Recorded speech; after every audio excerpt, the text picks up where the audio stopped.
What's up, everybody? Welcome to News, Games, and More, IGN's live daily news show. I'm Damon Hatfield, and I will be your guide for today, Tuesday, April 21st. I'm joined by Gianna Garcia from our guides team.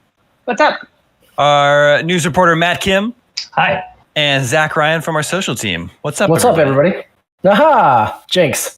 How's everybody doing? Still pretty much the same as last week. Still the same. Okay. Hanging in there. It is all right. Yeah, Hopefully. I keep having the same conversation with my parents where they're like, I'll call them and they'll be like, so what's going on with you? What's new? And it's like, nothing. Nothing is new. Nothing is new. Let's get that out of the way first. Well, at least there's lots of news to talk about today. Lots of Nintendo news, record-breaking sales last month for the Switch and for Animal Crossing New Horizons. We've got a huge new update for Super Mario Maker 2. Some GameStop stores are starting to reopen, and its leadership team is taking a huge pay cut. But let's go ahead and start with that Nintendo news. We got NPD news late last evening. And Animal Crossing New Horizons was the best-selling game of March. And also the Nintendo Switch is selling super well. I wonder how much... how much do you chalk it up to the current stay-at-home situation? Would it have sold this well if everyone weren't staying home? Probably not quite as well, but I don't think the gap's like that crazy. I feel like it's easier for people to I think one thing is the way we communicate now is pretty much solely online, other than people that you live with. So I think that makes it a lot easier for people to be on social media more than they would be if they had their regular, day-to-day experiences. And as a result, people are finding out more about Animal Crossing. I don't know about you guys, but anecdotally, so many friends and family members, friends of friends who've never played games, don't have a Switch, haven't had a console in forever, are so what's this Animal Crossing? How do where can I get the Switch? And they're asking all these questions. And it's I don't think that necessarily would have happened as much if they were going to work normally or having the regular experiences. I think it helped a little bit, but at the end of the day, Animal Crossing, I think, would have blown up regardless because it's such a beloved game. Even people that drag it for the many flaws it has, myself included, are just totally enamored by it. So I think it was going to be a big hit either way, but this definitely helped. I have seen an unprecedented level of Animal Crossing admiration and promotion on social media. More so than any game that I can think of in recent memory. It's just every single day. And granted, my timelines are a little more skewed towards games and gaming people anyway. But wow, yeah, it's just ubiquitous. It's just Animal Crossing everywhere all the time. And I don't necessarily know that wouldn't have captured the cultural zeitgeist if it wasn't for this lockdown and people that were playing it, championing it as a great way to waste 8 hours, because what else are you going to do? I feel like I've seen it exponentially grow in terms of how much I'm seeing about it on feeds on a day-to-day basis. It's pretty wild. Even a month in, the game came out a month and a day ago, and it's still just inundating all of my social channels. Go ahead, man. I think you're right. I think it's hard to tell whether or not the lockdown has caused an increase of Switch sales, which led to an increase in Animal Crossing sales, or if Animal Crossing would have done just as well without the lockdown, but maybe the Switch sales wouldn't have. But it's hard to figure that out, without just being here's what I think. Mm-hmm. No facts. Well, it's not just Animal Crossing that sold well in March. The Nintendo Switch sold well, super well, besting the previous high that Nintendo has held since the launch of the Switch in March 2017. Basically, in Q1 of the year, the first 3 months of the year, hardware sales for Nintendo were better for the company since the Nintendo DS in Q1 of 2010. So basically, the best sales quarter in 10 years. In terms of hardware for Nintendo, and which is super surprising to me because it doesn't seem like you can find a Switch anywhere. Mm-hmm. I think that's a recent occurrence, but during more of an April thing. Yeah, but during March, it definitely seemed like people reporting, scalpers on eBay selling Animal Crossing or just Switch is higher prices than normal. But Nintendo, I think, also announced that they're gonna ramp up production for 2021 in light of the recent shortages. That's true. We'll get to that in just a little bit. All right. And also Assassin's Creed. When I see AC, I think Assassin's Creed. Animal Crossing was the best-selling game of the month, according to NPD Group, and that's even without counting digital sales. That's really bananas. I know. That's nuts. Launch month sales of New Horizons have exceeded the lifetime sales of all other Animal Crossing games. You know, Janet said that it was bananas and Matt said that it was nuts. I wonder, Damon, do you want to compare these sales to any other types of food? Or It's just kind of like apples to oranges, you know? Bananas to nuts. These sales are totally avocados. Yeah, it's off the charts, some would say. I would say. What was I don't know. What was the last mainline Animal Crossing game? 3DS, New Leaf, yeah. On 3DS. Okay. Mm-hmm. Well, I mean, obviously the 3DS has sold more units than the Nintendo Switch has, so it's super impressive that this new Nintendo Switch game is outselling those older versions. Yeah, I think in terms of like the sales being up really high despite the shortages, which like you guys already addressed, that is kind of that's more of a recent thing that has happened. But I think we also have to keep in mind that like Nintendo put out a special edition console for this game. I think that definitely drove things up. And it was also a beautiful looking console. It's one of their bolder designs for like special releases. They've done a couple things here and there, like Pokemon had one, but that was, I think, only a Switch Lite. And it kind of was, I don't know, a little bit more muted in some ways.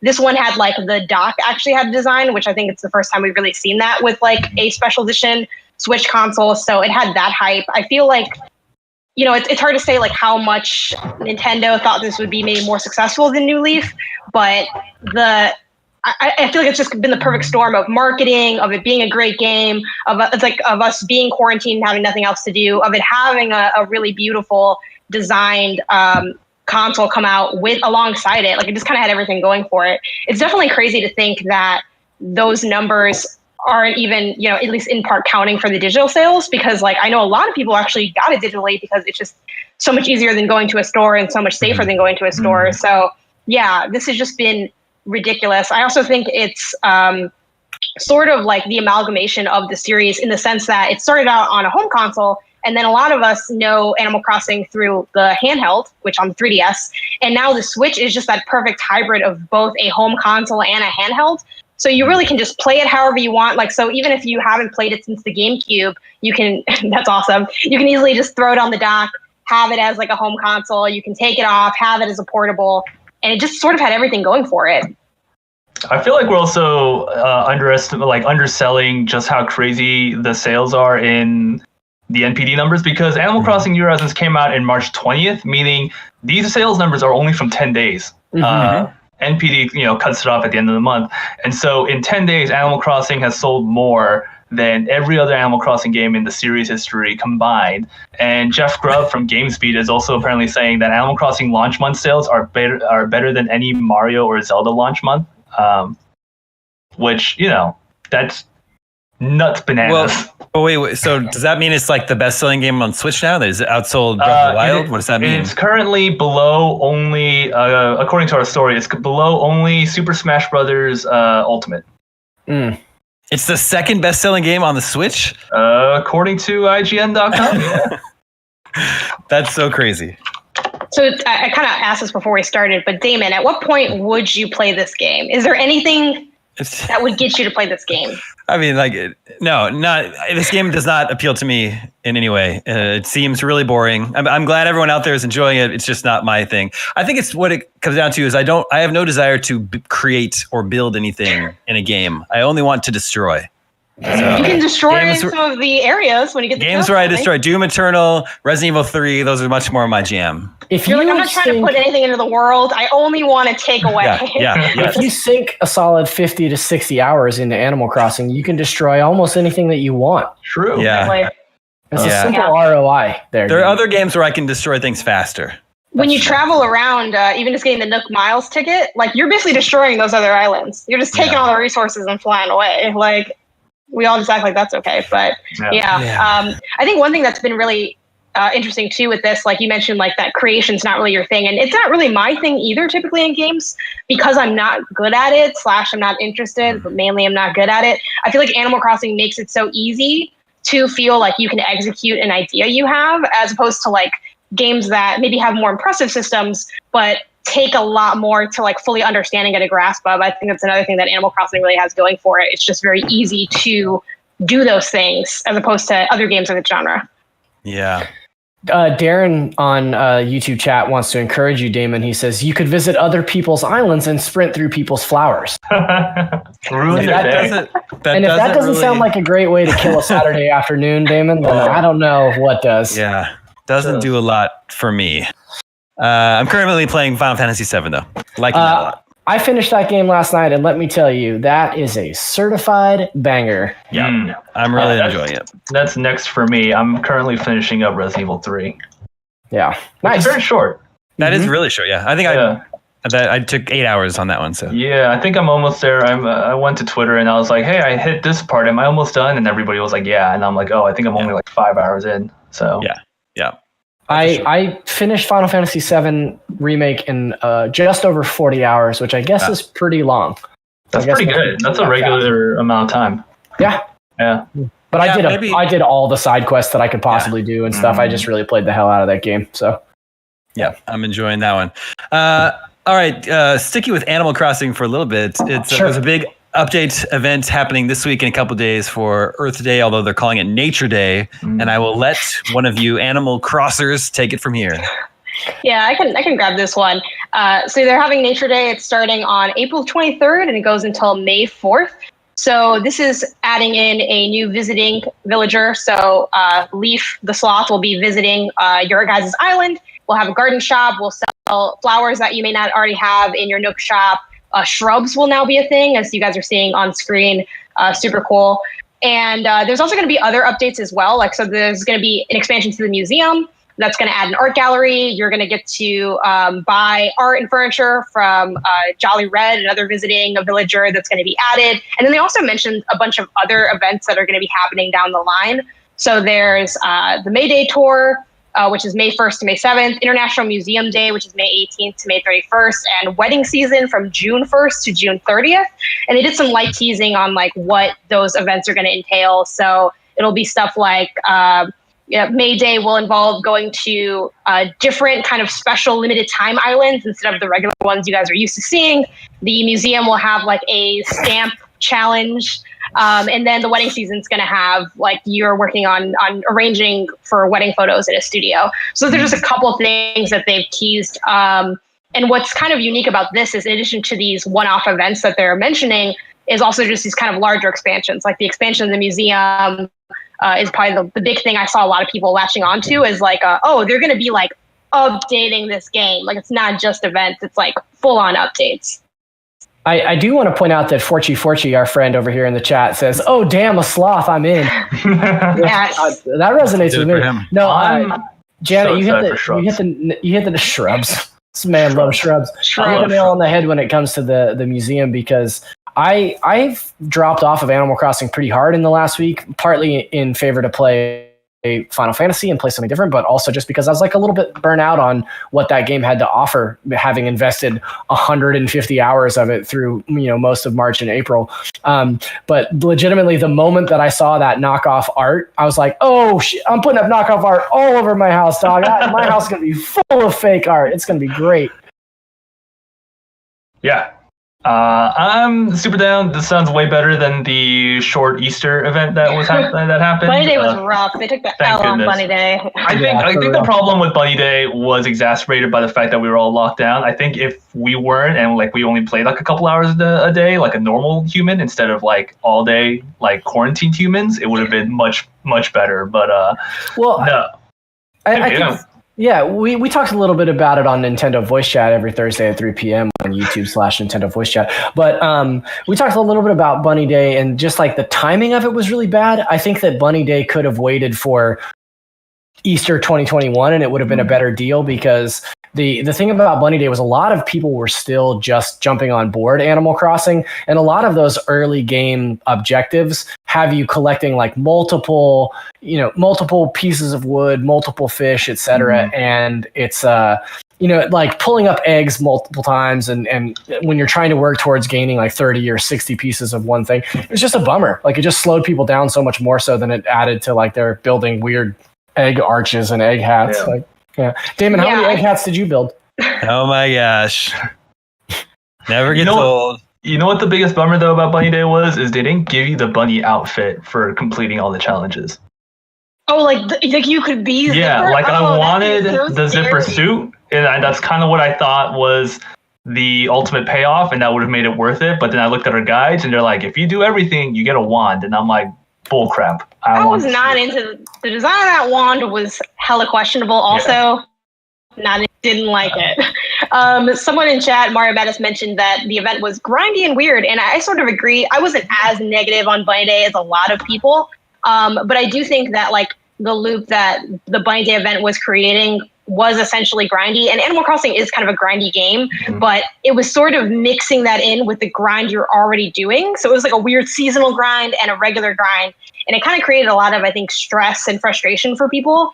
As opposed to Nature Day, it's just going to be like, hey, do you want to buy some more flowers? Do you want to like plant some shrubs around? Like it's a lot more something you opt into rather than something that like is totally permeating through your entire game. So I think that's what's exciting about Nature Day and the events moving forward. But yeah, I'm super excited about like the more major expansions. Like the fact that the museum is going to have more going on is really exciting to me because I am looking for, I guess, more substantial things to dig into. Like obviously the events will sort of bring me in because I'm just obsessed with this game, but having the opportunity to see changes in my island that are bigger than the ones that I'm making myself is like really, really cool. I hinted at this earlier in the chat, but I'm really excited for shrubs because I'm so sick and tired of trees. I've been decorating my island with nothing but trees, and I'm just like, actually, this doesn't look very good, but I have no other like alternatives. So I had an inclination. I had a thought that you were a shrub man. I'm a shrub guy, yeah. Yeah. I'm gonna make my island look like Hot Fuzz, like that idyllic town in Hot Fuzz, thanks to all the shrubbery. Okay. So then a quick question to you guys who are playing Animal Crossing, which is everyone but Damon. But is this going to keep you playing Animal Crossing New Horizons all year? Do you see yourself committing to making this your year-long game? So I had dropped out a little bit before. I'd at least started slowing down a little bit before Fishy Day or whatever that event was called. Where you the fishing tournament? Yeah. Oh yeah. Yeah, Big Fishy Day.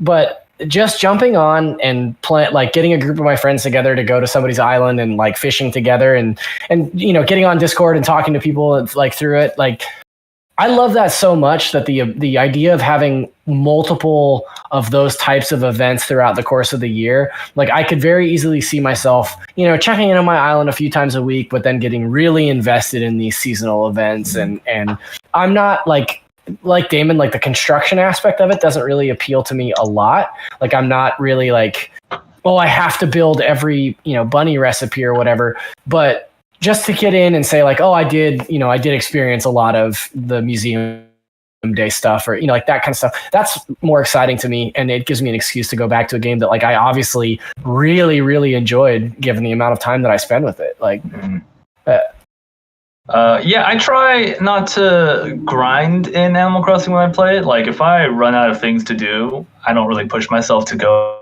above and beyond that, and I feel like that's like I'm at a slower pace than like a lot of my friends who are like way ahead of me. Like they already have basements and expanded stores, and I'm still paying off my top floor. And I think that's like a good strat for people. Like, you know, if you want to like keep the game going without burning out of it too hard, I think like if you're done for the day, just, you know, stop, watch Westworld. Watch Westworld. Friend of the show, Justin Davis, sent me an article that I think was from Looper. That was basically saying that, like, essentially we've been playing Animal Crossing incorrectly.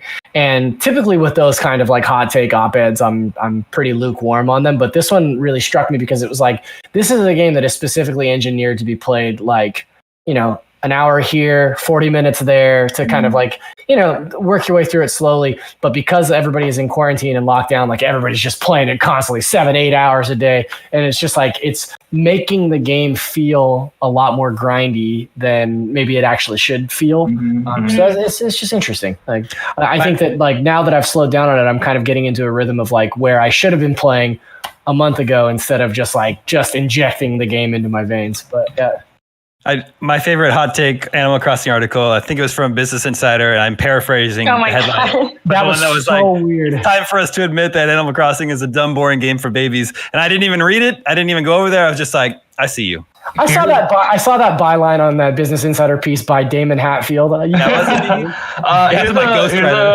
fact. He made it an anagram, but we could all tell it's Damon if you rearrange the letters. Heyman Hatfield. I legit worked with the guy who wrote that article. Ah, nice. You used to work with him? Yeah, I used to work with him 2 jobs ago at a different website.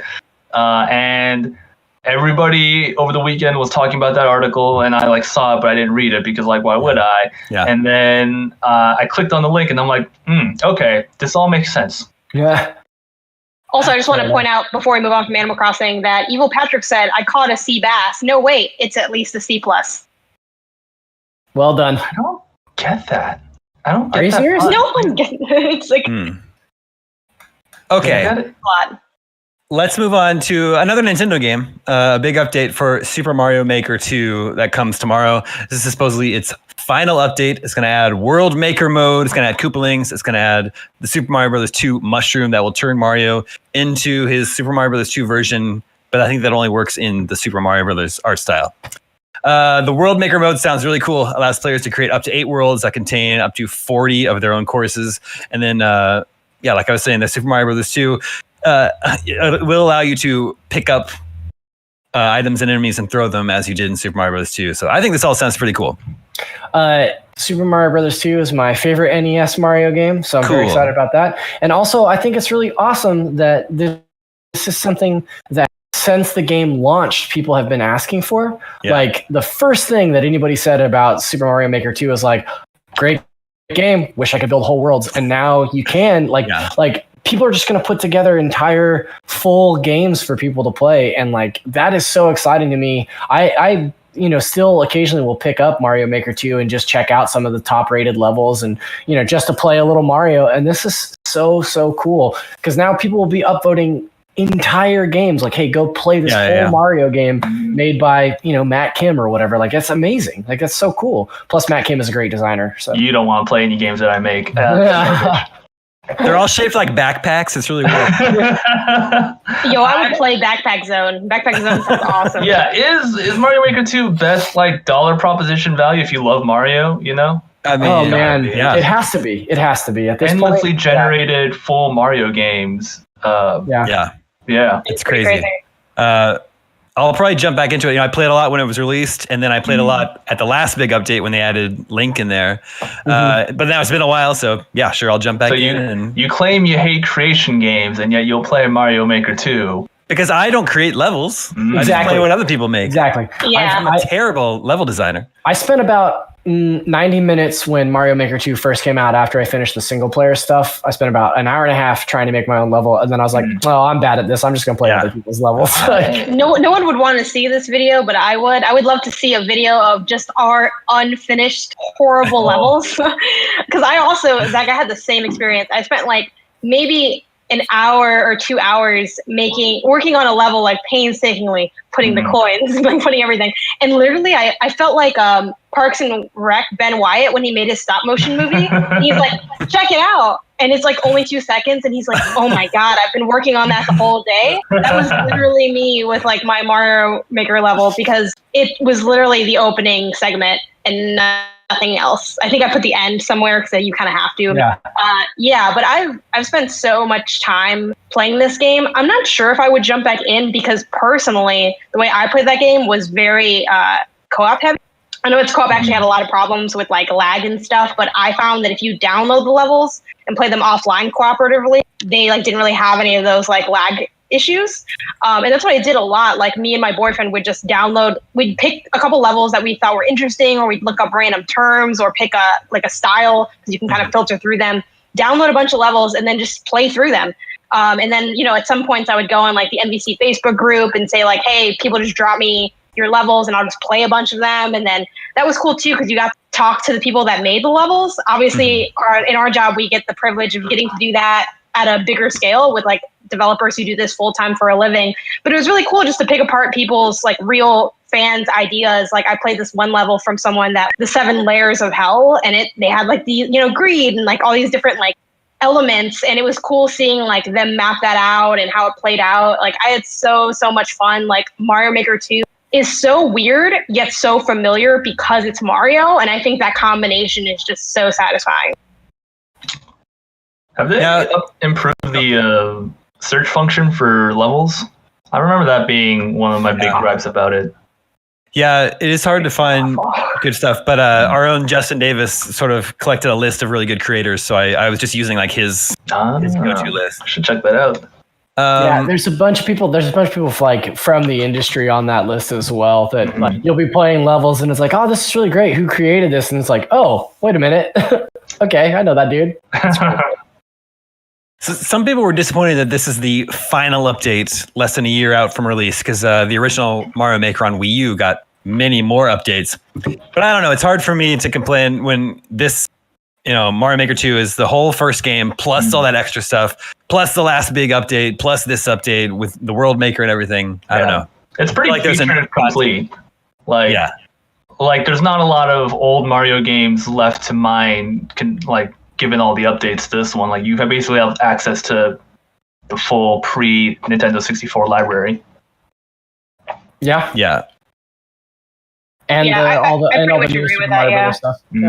Yeah, I think the issue though is like they kind of were in this weird in between where it wasn't an ongoing game, but it wasn't not an ongoing game. And I think that's what led to some people being disappointed. Like it's not getting the full support that a traditional ongoing game would get, but it's getting more support than a non-ongoing game. So it sort of lives in this in between, and I think it ends up being kind of not really graded either. And I think that's what is sort of salty about it. Like it could have been a really dope ongoing thing with like, I don't necessarily need more content from it because it's a lot of content, but I would have liked to see improvements. The search, like some of the online options. Right. Like I think there were ways that they could have built that game out in a way that was more user-friendly and facilitated establishing community more. And I feel like Nintendo didn't really, like there was a great community, but I don't think it was because of anything Nintendo did other than making a great game, which is already a lot. Like I'm not trying to downplay that. Yeah, I think that's kind of why people are salty about it. Yeah, I mean, this is potentially just an absolutely massive update though. You know what I mean? Yeah. Like in terms of like a final update, it doesn't really get much bigger than like what they're talking about adding here. So pretty insane. They added all the Koopalings too. I don't think I mentioned that at the top, but pretty cool. Sweet. So if you out there want to play Mario Maker 2, you want to play Animal Crossing, but you don't have a Switch yet, things have been really tough for you lately. But apparently Nintendo is trying to ramp up their Switch production. They're attempting to boost output of Switch units in response to a growing demand for the console, of course, under current remote conditions. This is according to a report from the Nikkei Asian Review, in which both Nintendo and Switch parts suppliers are spoken to. Nintendo plans to produce 10% more units of the Switch in 2020. And apparently they produced 20 million in 2019. So expect a couple extra million to be produced this year. Go ahead, so Matt. If you're thinking about buying a slightly more expensive Switch on eBay, don't. Yeah, I know. It's tempting. Yeah. I've seen. I mean, slightly more expensive. I feel like is a bit of an understatement at this point. I've seen Switches going for like $600. It's insane. Yeah. Oh, yikes. Yeah. And like, when was the last time a system sold at twice as much 3 years after it was released? That's crazy. I know. Yeah, that is super unique. A lot of commenters in our article on IGN are convinced that Nintendo is manufacturing this shortage. Well, a lot of commenters on our articles on IGN think a lot of things are manufactured. So, yeah, I don't really know how to respond to that. I mean, I think that's something Nintendo's been fighting against, at least from an image perspective. Whether or not it's true or not, it doesn't really matter because perception is everything, right? And people have always said this about Nintendo consoles because they've have a history of being hard to get. Obviously, this is a very unique situation that I don't think anyone should fault any company for like having struggles in this time, given the current state of the world. But yeah, I mean, that's a long joke that people have made about Nintendo. Over here on chat, Fiera Bend Gaming asks, what is Animal Crossing? And I would like each of us to take 15 seconds to describe Animal Crossing as best we can. I would like to say that it is a capitalism simulator. Matt? It's a dream vacation simulator if your dream vacation is to work hard and make a good living. Okay. Janet? Anything you want it to be with fuzzy neighbor pals. Okay, Damon, you get to delay in here too. I think Matt's best friend said it best. It's a dumb, boring game for babies. Haters continue to hate, as they say. Actually, also in chat, our friend Forchi has an interesting idea for Nintendo to make Mario 3D Maker, where you can make 3D Mario platformers, and that's interesting. I mean, I feel like that would be the only way they can make Mario Maker 3 is by adding 3D assets. Yeah. Well, I do like the response to that. So Forchi puts out there, like, what if they made Mario 3D Maker? And Pano Hero right after that says, that's called Dreams. It is called Dreams. That is a really good point. But if you make a Mario game in Dreams, you can't do that. That's against the law. Yeah, Nintendo comes after you. Mm-hmm. That's true. But you can do it just play Mario Maker 2. Yeah. What are you doing? And also in our news story about Nintendo trying to ramp up its Switch production, IGN commenter Blanco 8x8 had a great comment. A strange world we live in where oil and gasoline are worthless while Nintendo and toilet paper are diamonds. Yeah. Based on the number of Switches and toilet paper I have in my house as opposed to barrels of oil, I am a rich man, apparently. See? It's all about perspective. Yeah. Congratulations, man. Thank you. Mm-hmm. Like 3 Switches in the house. I'm basically a millionaire. Okay. Moving on. All GameStop stores have been closed since late March, but now the company announced today they're going to begin the process of reopening stores in Italy, Germany, Austria, and the states of South Carolina and Georgia. And they're preparing for the potential reopening in other operating countries and states in coming weeks. Yeah. So during this time, 1/3 of all GameStops have been completely closed, and 2/3 have been taking curbside orders, fulfilling online orders. And apparently, the stores taking curbside orders have been able to meet more than 90% of the sales volume it had expected before the pandemic hit. Is that surprising to you guys? They're doing almost all the same business?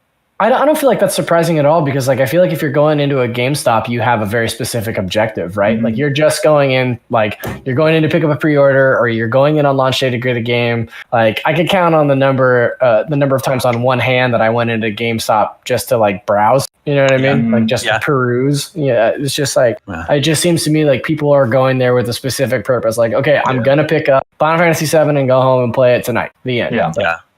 Also, have you tried ordering from like Amazon lately? It is a nightmare. I know. It is really awful. How did Amazon go from one of our great modern conveniences to just being absolutely worthless overnight? Yeah. Like I would rather buy a game from GameStop curbside than order a game from Amazon at this point. Yeah, for sure. Yeah, I'm so surprised by this because I figured a lot of people would just go digital. Yeah. Like, rather than get, that. So that is still a little surprising, but I think Zach makes a good point about why people shop there and what they're going for. And this detail is interesting. GameStop announced the company's CEO and its board of directors are taking temporary 50% pay cuts. And then the rest of the executive leadership team is taking 30% pay cuts. And then certain other employees across the company will see their pay drops between 10 and 30%. So even though they're just beginning to reopen, they're going to have to make adjustments in order to survive. I think that, executive pay cuts are probably a better alternative to layoffs, right? Like, I think that makes some sense. But I do think it's weird that there are like some employees that are also receiving pay cuts. It's just like, is that managers of stores? Yeah. I don't know what that means. Doug out there in Cedar Rapids, nobody likes him. Just cut his salary by like 70%. Nobody likes Doug. Oh, jeez. You know what this means? It means Reggie's probably got a pay cut. Yeah. I mean, he's on the board of directors, right? Board of directors, yeah. So he's taking a temporary 50% pay cut. I don't think he can handle that. That's fine. I don't think Reggie but he just got there. Yeah, but I don't think this is his sole source of income. You're talking about the man that created the stuffed crust pizza, okay? He's not hurt. I think it was the Bigfoot. It was the Bigfoot pizza. Either way, he's one of the greatest pie. innovators of our time. Wasn't he in charge of the whole like, hey, if you live in California, you can have a Brooklyn pizza? The important thing to remember is that Reggie created some type of pizza. Some kind of pizza disruptor. Yeah, that's what I know him for. Yeah. Right. Oh, geez, I want pizza now. His tombstone's going to say, the pizza guy. The pizza guy. His tombstone. Haha. Pizza. Hey! Pizza. Yes, I did that on purpose. What do you guys think about GameStop wanting to reopen? This is a very, very hot and touchy subject in America right now. The question of when to reopen and start getting the economy going again. Is it too soon for GameStops to be opening? Right. Yeah. I mean, they're taking advantage of the states that have announced that they plan on reopening, and it sucks to be like, well, the state says it's okay, so I'm just going to go ahead and do it anyways. Is a little opportunistic in a crisis. Yeah. I look forward to hearing from those states about their plans for reclosing. So Yeah. I think that's definitely a concern that if you start things up too early, you're just going to have to close them down again. But I mean, this is still, I guess, a dark way to look at it, but I don't really know like the risks of not reopening, because it kind of reminds me of how like a lot of conventions or events have not closed yet because they have not been canceled formally. And if they're not, they can't like collect their insurance money or get their money back. So it might be kind of this pressure to open because they're able to open. Like, I don't know, maybe they have some deals where as long as the state is closed or that area is closed, it's like, maybe they get some type of break in that sense. That's the only thing I can think of, the only thing that makes logical sense for why you would open, because that's not going to work. People also aren't just like out.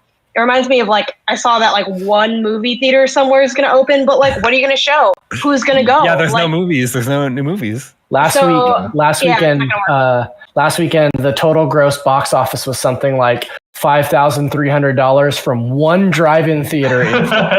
It's insane. Good for that theater. Yeah, seriously. But no, I think that even if states like Georgia and Florida are reopening, like they should be reopening for essential businesses, and I just would never classify GameSpot as an essential business. Like, although they did try. I remember that. That was rough. It was a rough afternoon.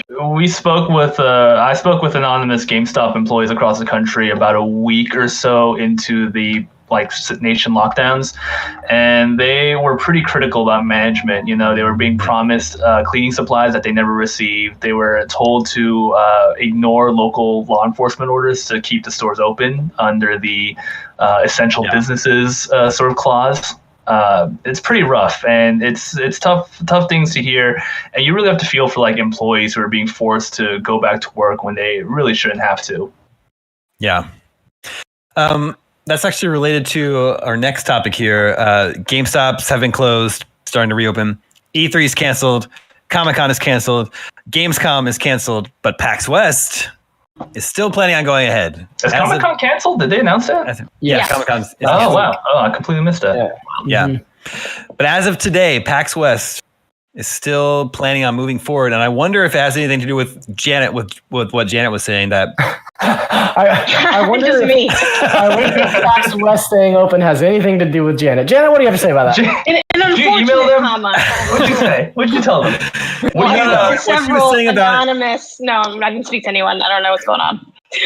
I just mean if there's some sort of if they're forced to cancel by the state, they can collect insurance. But if they cancel it themselves, and they can't, I just wonder if there's something to that. I don't know. I think I mean, this is total speculation because I don't know. Yeah. None of us do, but I think it has to be because, and I'm seeing this a lot with like I do distance running, so I've signed up for different races, and Berlin Marathon just got canceled, and that's supposed to take place in September. I'm signed up for the Chicago Marathon in October, and like I just got an email that's like, we're still planning. We're monitoring the situation. But like, I know they're going to get closed. It's just a matter of when will Chicago formally close it so that they can close.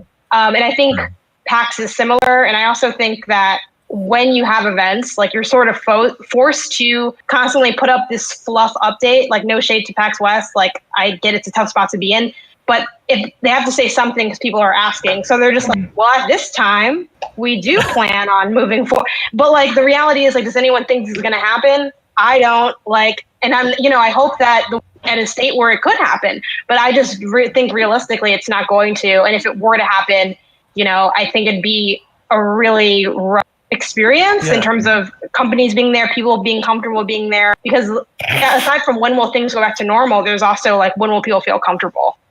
Yeah, like even if Or go ahead, Zach. I'm sorry to interrupt, but Fierbend Gaming in chat says, I don't want Corona to enter any gamers' bodies. The only thing that should go in is G Fuel. Good.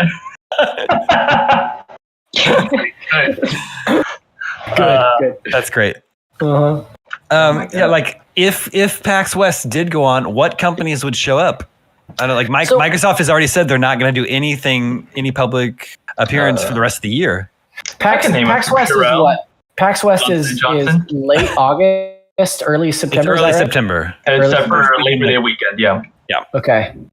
I mean, I don't know. Maybe they're just holding out for the idea that by that time things will have calmed down enough that they could potentially entertain people. But I think Janet has made the right point here that like, who's going to go to that? You know, like who's signing up for that? It seems like too early to be in a crowd of 1,500 or more people. Like when they're talking about not even doing concerts in the city until next year, it's like you can't be having that many people gather like in one place. Like this is it's crazy. All touching the same controllers. Oh, jeez, it's crazy.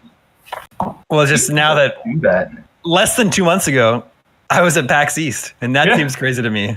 Like, well, that's the thing about PAX East. Like that was 12 years ago, Damon. I mean, COVID-19 was already like in the States on the East Coast. Like there were people, like teams from PAX East that I remember PlayStation pulled out, but there were people from our team that were going to PAX East. Like, well, I guess we're gonna go. Like I don't know, what can you do? Like, that was like it was like right on the cusp of everything. So. Yeah, it's crazy. So after PAX West in late September would be the Tokyo Game Show. Anybody want to make any guesses as to whether or not that's going to happen? I want to be optimistic about these things. I ordered a new desk from IKEA because mine's too small and I'm working from home a lot now, if not exclusively. And hopefully all the time. You're like half the time just hanging out. Yeah, half the time I just go out, whatever, break the law and things. I ordered a new desk and I ordered it at the end of March and they're like, it's going to come around mid-May. And I'm like, oh, but I'll be back in the office by then, supposedly. Well, I don't think so. I don't think you're going to be back in the office by mid-May, man. No, I don't think so either. But, I like to keep a little light on. But, that sucks. All right. Sticking with things that are affected by the ongoing pandemic, Death Stranding, the PC release has been, it's got a short delay, about a month, from June 2nd to July 14th. 6 weeks or so. Yeah. And then Kojima Productions said this was to allow more development time amidst the current work from home orders in place. I think it's kind of cool that video games can be made with all of the developers working from home.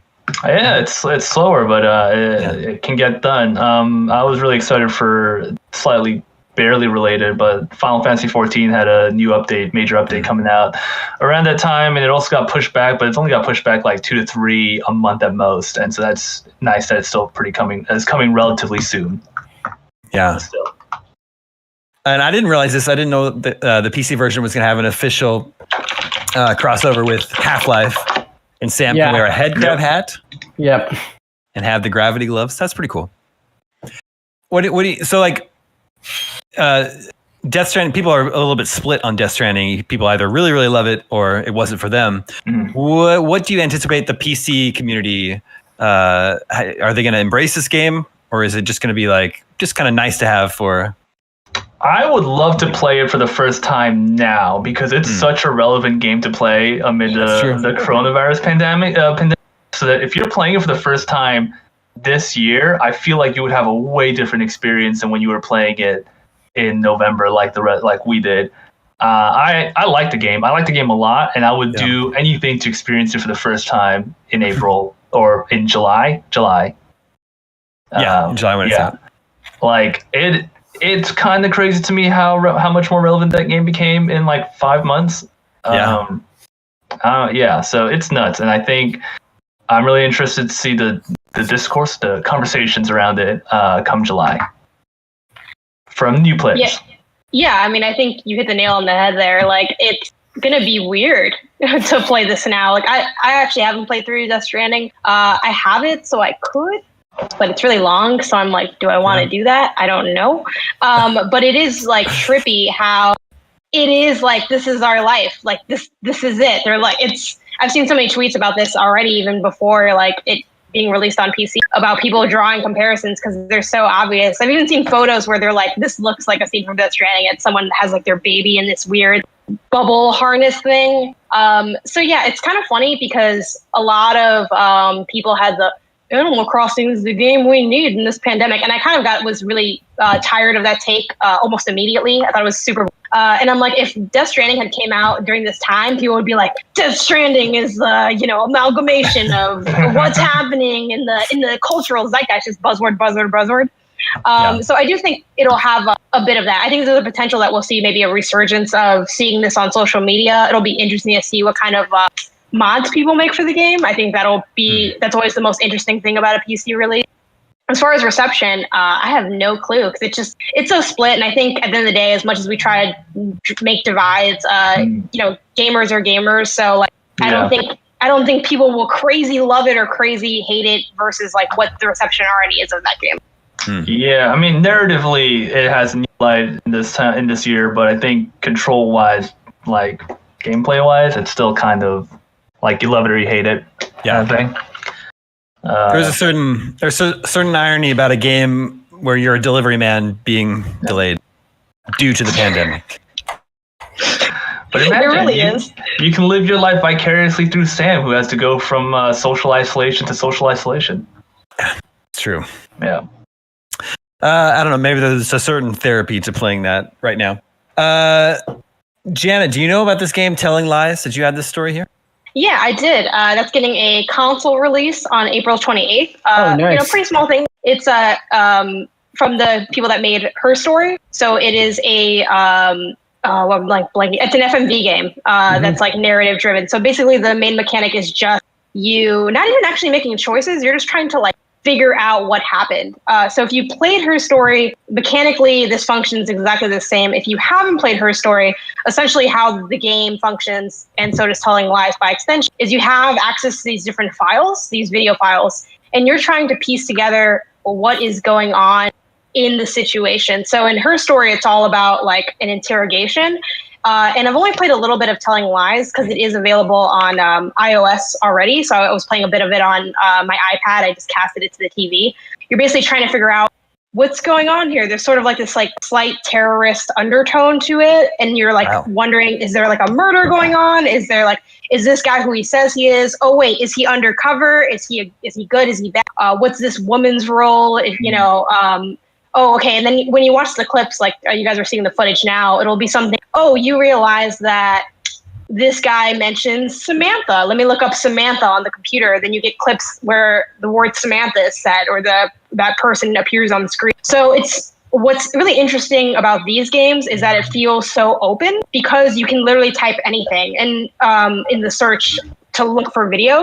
And sometimes stuff doesn't come up based on your search, but basically what you're trying to do is like pull the thread more and more until you understand what happened. So these games are very much like trying to unpack something, going online after, seeing other people's theories. They're really, really interesting and super entertaining. I know that this is not everyone's jam. Some people will be like, it's not a game, blah, blah, blah, even though these games have existed for literally a really long time. But I encourage you guys to keep an open mind about it because it's really fascinating. There's not a lot of games like it, and it's some of the best of its genre. So I definitely recommend checking it out. I really loved Her Story. I didn't get a chance to play, not get a chance. I just didn't take the time to play Telling Lies, but it is super interesting. And I really like the cast. I think the cast is really cool too. So do they? Yeah. And then is there one character at one point who says to you, I bet they're telling lies? I'm not sure. But I wouldn't put it past them because there have been there are a couple like on the nose, nod to the camera things. But holistically, I would say the writing is actually quite good. Like you don't get a lot of cheesy, really obvious things. There are some things that are a little bit cheesy, like the fairy tale elements plug through, like this metaphor or whatever. But they're honestly very compelling. And it's just storytelling in a way that you rarely get to experience and can't really experience outside of playing a video game. So yeah, it's definitely, it's very different, but super interesting. I love that Telling Lies is a more modern take because you're like on a Mac instead of like an old PC, which like her story was like that. They did do some updates. I feel like they've streamlined some of the system. Some things are a bit more like slow paced though when you're trying to figure out what's going on. Telling Lies is definitely kind of racy. Like it's an M-rated game, and there's like some question, like, you know, at one point you're in this woman's bedroom and she's like clearly either a cam girl or pretending to be one. And it does kind of have like a lot of adult themes to it, but it's also not just like for the sake of shock value. Like it's legitimately telling a story. And yeah, it's really interesting. My eyebrows. Well, we know they're there, so yeah. At the very least, you can be like, "Ooh, this is saucy. Let's see what's going on." But it's really narratively sharp. Yeah, should be the guy who created it, Sam Barlow. Great writer, great game designer. He also made one of my favorite Silent Hill games. He was the lead designer on Silent Hill Shattered Memories. Shattered Memories. Wow, fantastic! Yeah, that's a great game. Yeah. I should replay that. Actually, it's really good. What system was that for? That was out for the Wii, and then it came out, and it was ported to the PS2, and I think it even came out on the PSP. Wow! But definitely the PS2. Would have been PS3. No, no. I think it came out at like the tail end, actually. Oh, okay, cool. Yeah. Remember the Wii? Something new every day. Yeah. The Wii wasn't quite on par with PS3. Yeah, you're probably right. IGN reviewed Telling Lies last year, gave it a 9. So definitely sounds very cool. This comes from Annapurna Interactive. They've been doing lots of like sort of, I guess I'd call them like art house games. They put out Watum last year, and they've been doing PC versions of that game company stuff like Journey and Flower. I worry about them. They're a really cool company. I worry about their future though, because we just found out today that Annapurna has laid off some of its staff. They had to lay off their CFO and support staff. And last year they were exploring bankruptcy options. So I don't know. Annapurna, the film company, parent company of Annapurna Interactive. I don't know how bright their future looks. We reached out last year around the time that they were considering bankruptcy, and they told us, or they told the public rather, that there was a pretty clear separation between the film and the games business. That makes sense. Yeah. So hopefully one bleeding doesn't leak into the other, or however that phrase goes. I don't think that's a real phrase. I think I just made that up. One bleeding doesn't leak into the other. I hated that. Yeah. That was bad. That definitely sounds like something we don't want to happen. So don't mix people's blood in with your blood. Yeah. If you are bleeding, try not to bleed into someone else. Yeah. Oh God, what's happening? I'm a writer. This is a PSA. This is the point is get Telling Lies. Don't mess around with other people's blood. All right, that's it. At the end of every episode of G.I. Joe, there's a PSA, public service announcement. We're at the end of our episode. It's time to tell people not to mix their blood. We did it. Anyway, let's finish. You have to hang out for 5 more minutes, Zach. Oh God. This last story is for Matt, because I know what a big fan of Venom he is. Oh hell yeah! Sorry. Not only do we get the full. We get the full reveal for the next for the Venom sequel. What is it, Age of Carnage, or There Will Be Carnage? There Will Be Carnage, yeah. There Will Be Carnage. Venom, There Will Be Carnage. No. Let There Be Carnage. Let there be carnage. Sorry. Not There Will Be Blood / Carnage. Yeah. Let There Be Carnage. And then we also found out that Sony Pictures is developing a live-action adaptation of One Punch Man with a screenplay from the writers behind Venom. Matt, do you know One Punch Man? Yeah, I can't imagine that's going to be a good live action movie. There's no way. No. It's going to be awful. Oh no. Like One Punch Man is a property that is almost tailored built for manga and anime. Like it is so like manga and anime centric that it's like to try to put that into a live action film just seems absolutely crazy to me. But then again, I mean that Venom movie from 2017? I gotta say, it's one of the worst movies that I had an amazing time watching. Yeah. Like, it is a terrible movie that I loved watching because I was just like, wow, damn, they did that too? All right, let's go. Let's see what else they got going here. That movie is awful. So who knows? Maybe I think One Punch Man maybe that One Punch film can come all the way back around to the so good that it's bad territory, like Venom. Like I know exactly what range that One Punch Man movie is going to fall into, and it's going to fall into that live action Dragon Ball Z movie.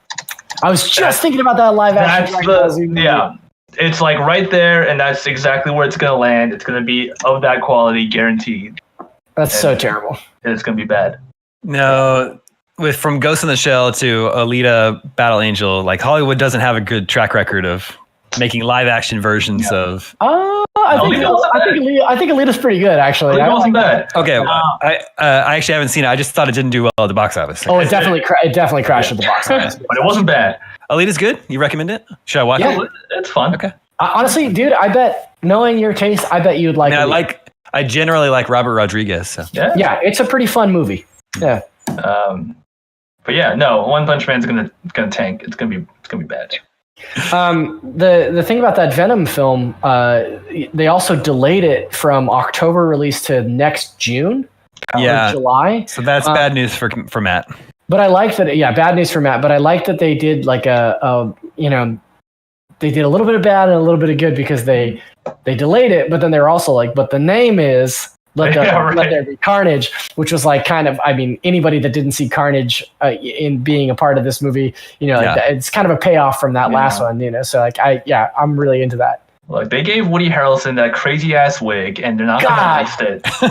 Gave like a full-on Ronald McDonald wig. Just an awful wig that they probably spent a good chunk of change on to make and design, and they were like, well, we've already have it. You know?